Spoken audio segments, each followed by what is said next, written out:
सह नौ भुनक्तु सह वीर्यं करवावहै तेजस्विनावधीतमस्तु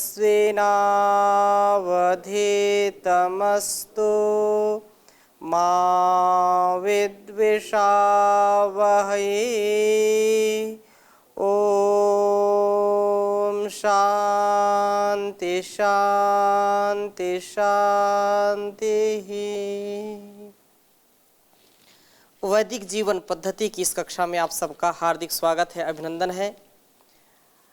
यज्ञो वही श्रेष्ठतमम कर्म, जो श्रुति की परंपरा है, जो श्रुति का आदेश निर्देश है, ऐसे आदेश का हम पालन करके अपने जीवन को उन्नत बना रहे हैं। देव यज्ञ का यह प्रकरण अबाध गति से निरंतर आगे बढ़ रहा है और एक एक कक्षा का जो विश्लेषण है उसमें एक ही बात छिपी है कि हम अपने कर्तव्यों का, अपने स्वकर्म का, स्वधर्म का पालन करें, उससे एक क्षण के लिए भी विपरीत आचरण ना करें। मनसा वाचा कर्मणा, जो यज्ञी भावना है उसको पूरा आत्मसात करें और अंतिम श्वास तक, अंतिम क्षण तक उसके लिए पूरा पुरुषार्थ करें। यह विशेष बात है और इन्हीं शुभ संकल्पों का यह परिणाम है कि इस धरा पर मनुष्य स्वर्ग का अवतरण करा सकता है। लेकिन वो हमारे स्वभाव में बात उतरनी चाहिए, हमारे जीवन में वो दिखाई पड़ना चाहिए। तो निश्चित रूप से यह जीवन और यह जगत सुंदरता से, दिव्यता से भर जाएगा। कहीं पर कोई भी समस्याएं नहीं रहेंगी। जो समस्याएं वो तो छोटी बहुत रहेंगी, लेकिन जो आपातकाल की स्थिति है वो स्थितियां नहीं रहती हैं। तो हम उभय जो आहुतियों का विधान है और उन मंत्रों का स्वाध्याय कर रहे थे। पिछली कक्षा में हमने ओम याम मेधाम देवगणा पितरश्चोपासते तया मामद्य मेधाग्ने मेधाविनम कुरु स्वाहा, इस मंत्र की चर्चा चल रही थी और उसी को थोड़ा सा और मैं विश्लेषित करना चाहता हूँ। उसी का विश्लेषण तो इतना है कि अब उसको एक बार हम समझ लें, एक बार समझ लें और पूरे जीवन तक उसको जीते रहें। तो प्रार्थना बहुत सुंदर है कि जिस मेधा से हमारे ऋषि मुनि विभूषित थे, उनका वो आभूषण था, वह हमारा भी आभूषण बने।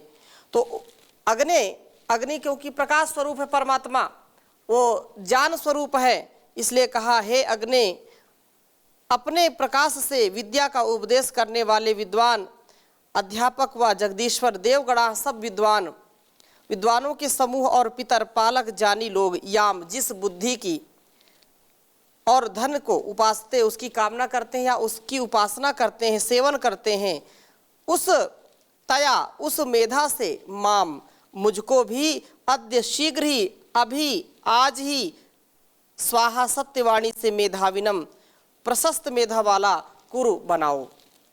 कितनी सुंदर प्रार्थना है।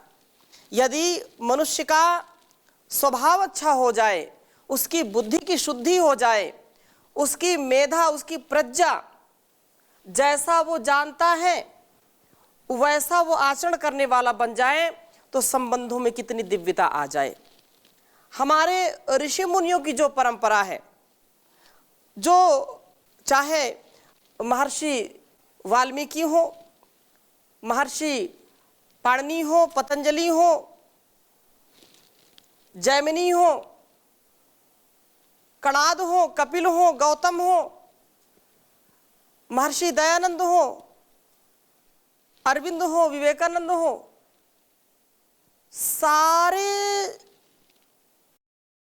इस जगत में जितने भी ऋषि मुनियों ने अपने जीवन को जिया है, वह एक अपने आप में पूर्ण जीवन था। और आज भी हम ऐसा जी सकते हैं पूर्ण जीवन, जिस जीवन में न्यूनता ना हो।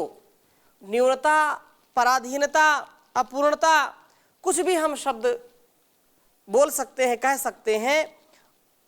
इतना विपुल साहित्य है हमारे लिए, ऋषियों की जो देन है, ऋषि प्रदत्त जो ज्ञान हमारे पास है, परमात्मा के द्वारा जो दिया गया ज्ञान है, जो अपौरुषेय कहलाता है, इतना ज्ञान है। और उस ज्ञान का क्या उपयोग है? ज्ञान का यही उपयोग है, उसकी परिणति क्या है, उसका फल क्या है कि हम अपने जीवन को दिव्यता से भर लें। ज्ञान का जो आधान है वो इंसान को महान बनाता है, यही तो चाहिए और क्या। यदि ज्ञान है तो मनुष्य महान है, नहीं तो पशु के समान है। पशु के समान हमारा जीवन हो जाता है, पशु से भी बदतर हो जाता है यदि ज्ञान विज्ञान नहीं है, वो मेधा नहीं है। इसलिए कहा या मेधाम देवगणा पितरश्चोपासते तया मामद्य मेधाग्ने मेधाविनम कुरु। उस मेधाग्ने, हे मेधा देने वाले अग्नि स्वरूप परमात्मा, मुझको उस मेधा से परिपूर्ण कर दीजिए। इतने विज्ञान और ज्ञान के भंडार हमारे ऋषियों ने जो जीवन इस राष्ट्र के लिए, संसार के लिए जिया है, वैसा सामर्थ्य मेरे अंदर आ जाए। रोम रोम मेरा रोमांचित हो उठे इस ज्ञान, इस श्रुति परंपरा को आत्मसात करने के लिए। वो तड़प चाहिए, वो जिज्ञासा चाहिए। जिज्ञासा ज्ञान की जननी होती है। हम बातों को सुनते हैं, इस कान से सुना, इस कान से निकाल दिया, तो उसका प्रभाव नहीं पड़ेगा। आज पूरे विश्व में जो हमारी संस्कृति है, हमारी जो विरासत है, हमारा जो वैदिक साहित्य है, वो अद्वितीय है। पूरी दुनिया जब भोगवाद के जाल में फंस गई, पूरी दुनिया जब भोगोन्माद में फंस गई, तो एक ही उपाय कि आत्म शांति के लिए, संसार की शांति के लिए, एकता, समरसता, सहिष्णुता के लिए वैदिक ज्ञान, वैदिक जीवन पद्धति, वैदिक वैज्ञानिक पद्धति को अपना करके हम अपने जीवन को और इस जगत को सर्वश्रेष्ठ बना सकते हैं, श्रेष्ठतम बना सकते हैं। लेकिन ये संकल्प लेकर के इसको जो बीड़ा उठाया है तो उसको करना पड़ेगा। एक संकल्प लिया है और संकल्प को अंतिम श्वास तक निभाना पड़ेगा, पूरा पुरुषार्थ करना पड़ेगा। जो वचन दिया है, जो हमने संकल्प लिया है, उसको अंतिम श्वास तक। कार्यम व साधेयम देहम व पातेयम। ये कार्य की सिद्धि होगी या देह का पतन होगा। पहले के राजा महाराजा या हमारा भारत ऐसा देश है जहां विदेशी आक्रमणों का थोक इतिहास मिलता है। शक आए, हूण आए, अंग्रेज आए, मुगल आए, पता नहीं कितने कितने लोगों ने आक्रमण किया भारत पर। तो लोग डरते भी थे लेकिन अपना शौर्य भी दिखाते थे। राजा सेनाओं को भेजते थे, युद्ध करना है, स्वयं भी जाते थे। और उस समय इतना यातायात की सुविधाएं नहीं होती थी, इतने मजबूत पुल नहीं होते थे, नदियां होती थी।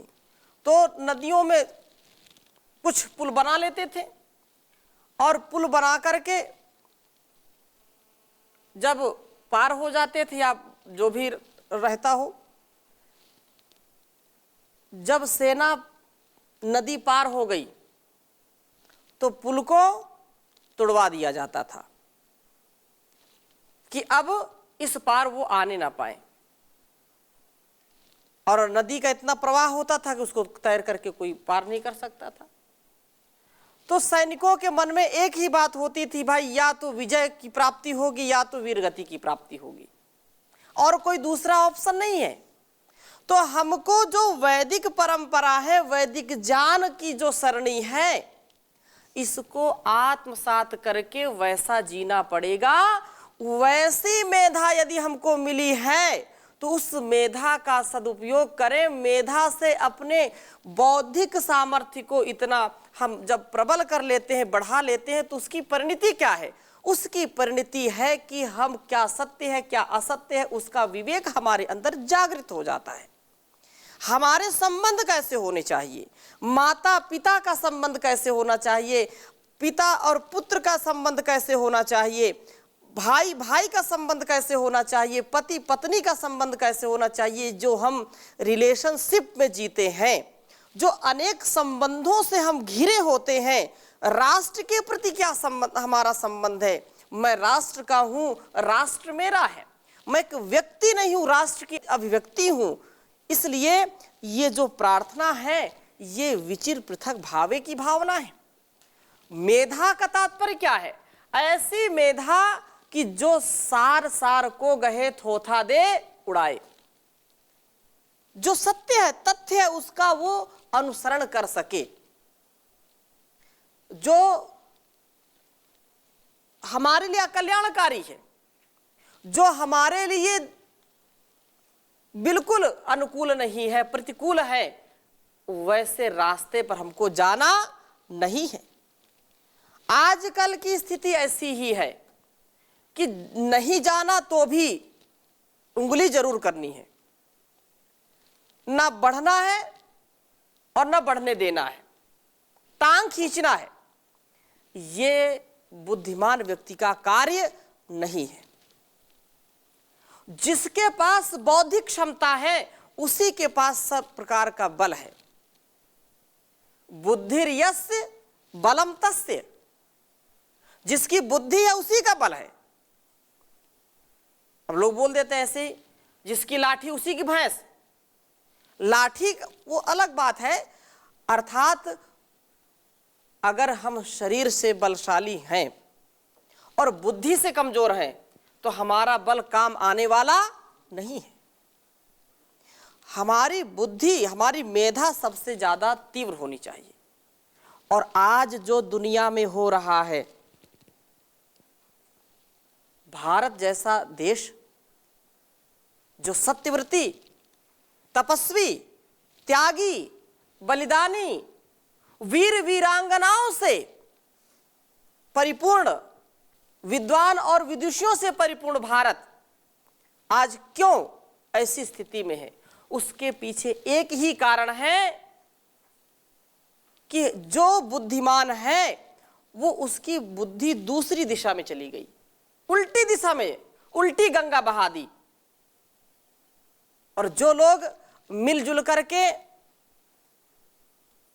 अपनी बुद्धि का प्रयोग किया, न उनके पास त्याग है न तपस्या है। कुछ लोगों के पास होगी त्याग तपस्या, में दूसरे अर्थों में प्रयोग कर रहा हूं। ऐसे तो त्याग और तपस्या वो भी कर सकता है, वो लोग कह सकते हैं वो तो बड़ा त्यागी है।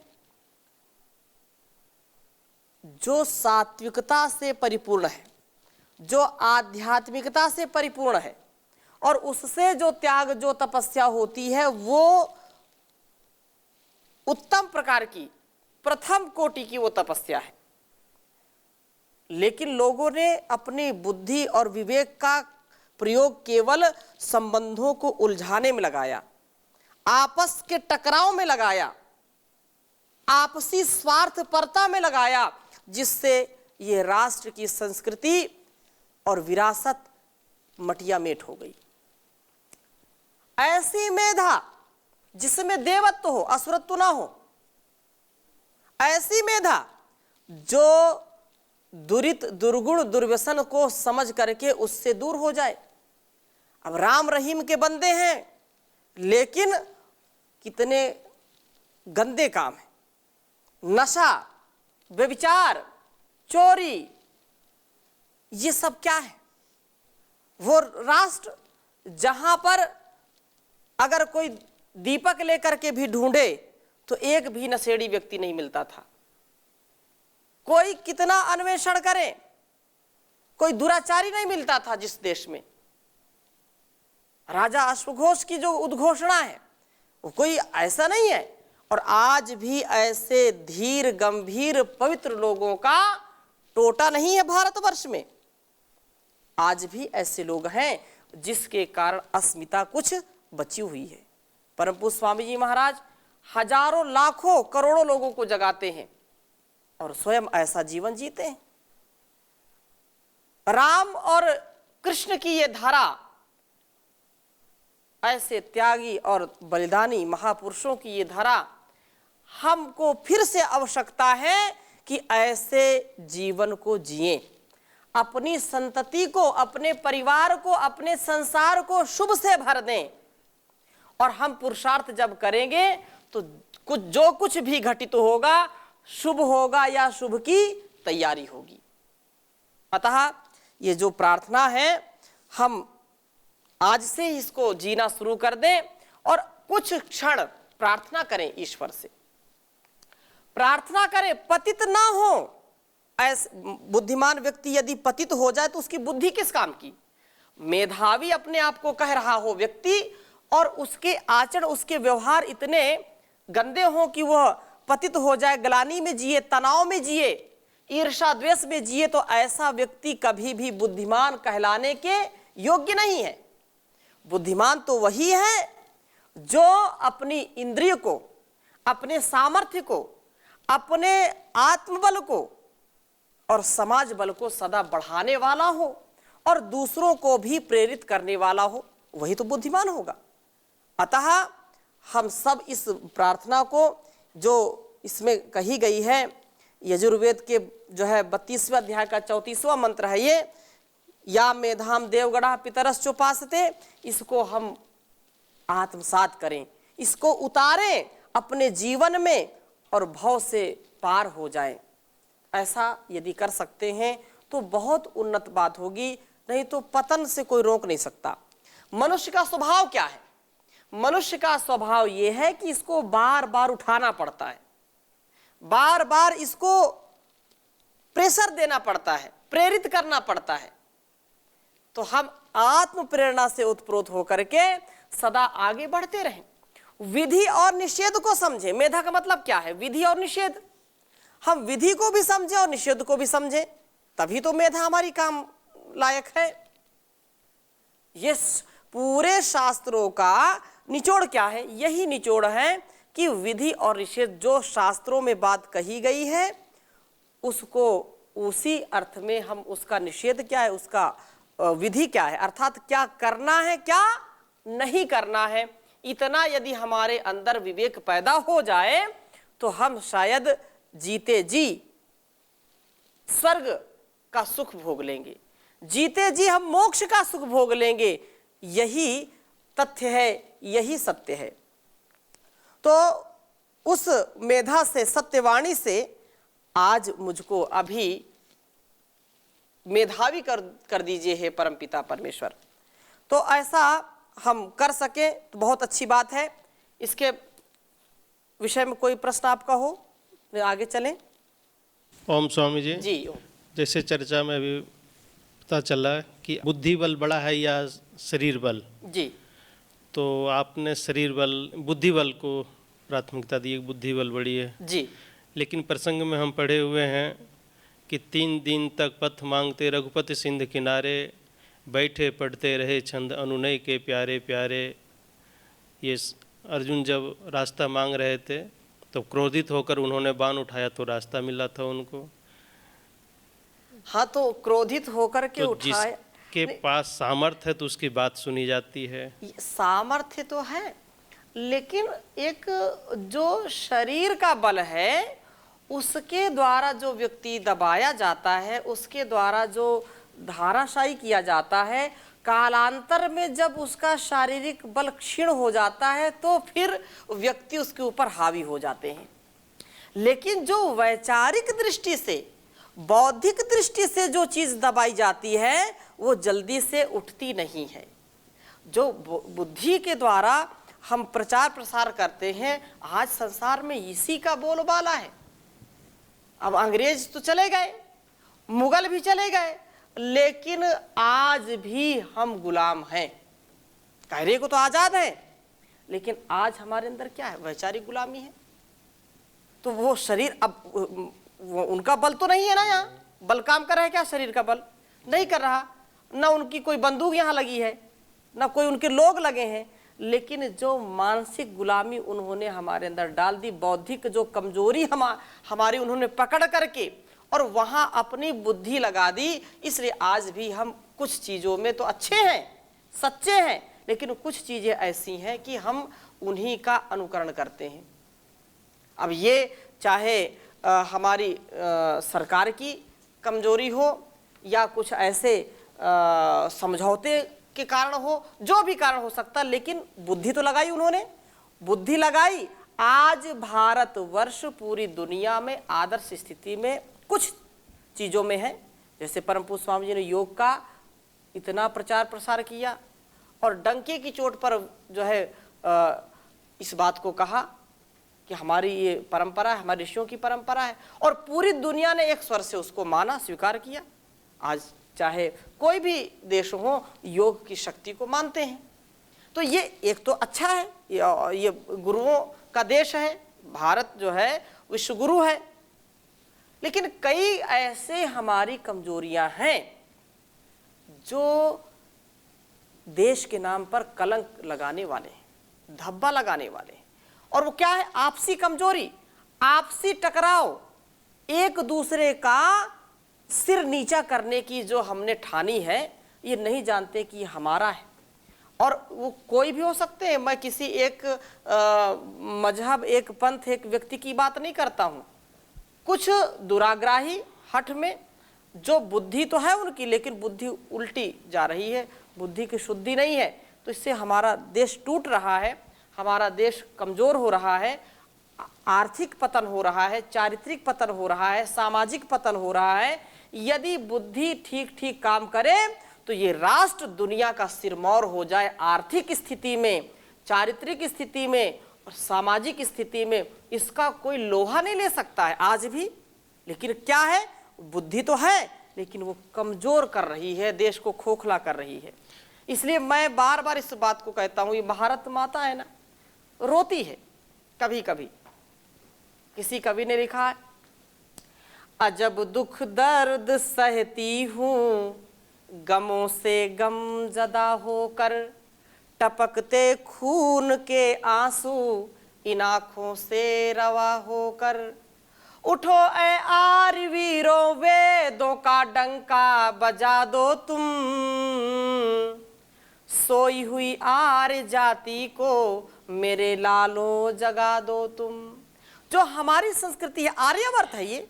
आर्य का मतलब क्या है? जो श्रेष्ठ है, अपने गुण कर्म स्वभाव में सर्वश्रेष्ठ है, उसके जैसा आचरण, उसके जैसा चरित्र, उसके जैसा वाणी व्यवहार, उसके जैसा संकल्प वृत्ति कोई ना हो, वो श्रेष्ठ कहलाता, वो आर्य कहलाता है। और ये आर्यावर्त इसको क्यों कहा? क्योंकि ये श्रेष्ठ लोगों का राष्ट्र रहा है और अभी भी है। पूरी दुनिया में जितना विश्वास भारतीयों का लोग करते हैं, उतना शायद किसी का करते हो। लेकिन कुछ लोग वहाँ गड़बड़ भी करते हैं कि कई स्थान में भारतीयों का अविश्वास भी करते हैं। दोनों स्थितियां हैं।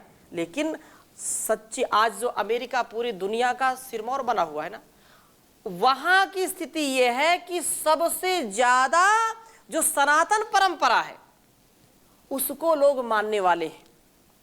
अधिकांश लोग इस परंपरा को जो है आत्मसात कर रहे हैं, ऐसी जो है संस्कार ऐसे कर रहे हैं, विवाह भी कर रहे हैं या बच्चों का संस्कार ऐसे कर रहे हैं। अंतिम संस्कार आदि का जो विधान है वो भी भारतीय परंपरा, वैदिक सनातन परंपरा से जुड़ने का वो प्रयास कर रहे हैं।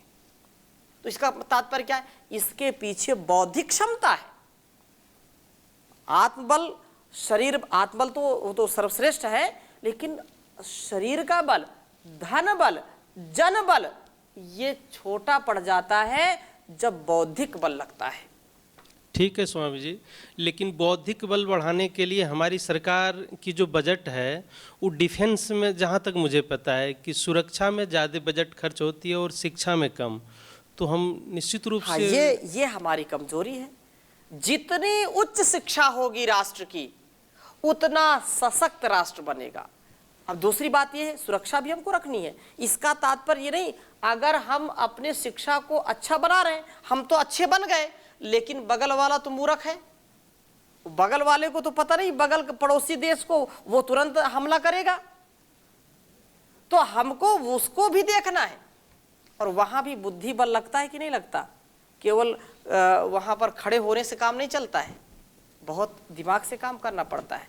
तो कुल मिलाकर के ये जो मनुष्य की श्रेष्ठता सारे पशु, अंतिम बात कह करके मैं वाणी को विराम दूंगा, जो सारे पशु पक्षियों में मनुष्य की श्रेष्ठता है, क्यों है? क्योंकि इसके पास बुद्धि है, इसके पास सोचने समझने की क्षमता है, इसके पास भाव है, इसके पास ऊर्ध्वारोहण का साधन है, इसके पास कर्म करने की शक्ति है, स्वधर्म का पालन करने की शक्ति है, इसलिए ये सर्वश्रेष्ठ है। तो इन्हीं शुभ संकल्पों और अपने जीवन को श्रेष्ठ बनाने के संदर्भ में हम सतत आगे बढ़ते रहें। हम कोई भी हो, किसी भी मत पंथ संप्रदाय को मानने वाले हों, लेकिन हम सबका मूल एक ही है, वो है वैदिक परंपरा। जब कुछ नहीं था संसार में तब वेद ही थे, और वेद हमको सिखाते हैं कि हमारा जीवन यज्ञी होना चाहिए। हम यज्ञ की परंपरा में अपने जीवन को उतारें, उससे अपने जीवन को सर्वश्रेष्ठ बनाएं। तो आज की कक्षा को यहीं पर विराम देते हैं। ओम शांति शांति शांति।